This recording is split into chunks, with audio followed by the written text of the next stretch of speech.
പ്രധാനമന്ത്രി നരേന്ദ്രമോദിയുടെ അമേരിക്കൻ സന്ദർശനത്തെ വാനോളം പുകഴ്ത്തി ഉന്നത US വിദഗ്ധർ. മോദിയുടെ സന്ദർശനം ഒരു മായാജാലം തീർത്തു എന്നാണ് പ്രധാനമന്ത്രിയുടെ അമേരിക്കൻ സന്ദർശനത്തെ US വിദഗ്ധർ വിശേഷിപ്പിച്ചത്.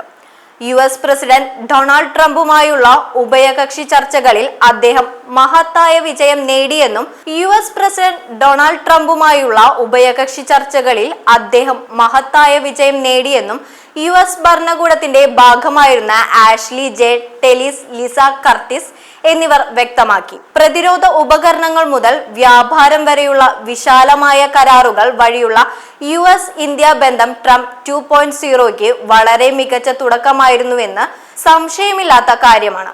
ട്രംപ് പ്രസിഡന്റായി അധികാരമേറ്റതിന്റെ ആദ്യ മാസത്തിനുള്ളിൽ നടക്കുന്ന പ്രധാനമന്ത്രി നരേന്ദ്രമോദിയുടെ സന്ദർശനം USന്റെ മികച്ച പങ്കാളിയാണ് ഇന്ത്യ എന്ന ഉറപ്പു നൽകുന്നതായിരുന്നുവെന്നും അതിൽ അദ്ദേഹം വിജയിച്ചതായും പ്രതിരോധ നയങ്ങളിൽ വിദഗ്ധനായ ടെല്ലിസ് പറഞ്ഞു. ട്രംപിനെ പോലുള്ള ഒരു വ്യക്തിത്വത്തിൽ നിന്നും ആയുധം ശേഖരിക്കുക എന്നത് അല്പം പ്രയാസമുള്ള കാര്യം തന്നെയാണ്. അതുകൊണ്ട് തന്നെ മോദിയുടെ സന്ദർശനം ഒരു മായാജാലം തന്നെയാണ് സൃഷ്ടിച്ചത്.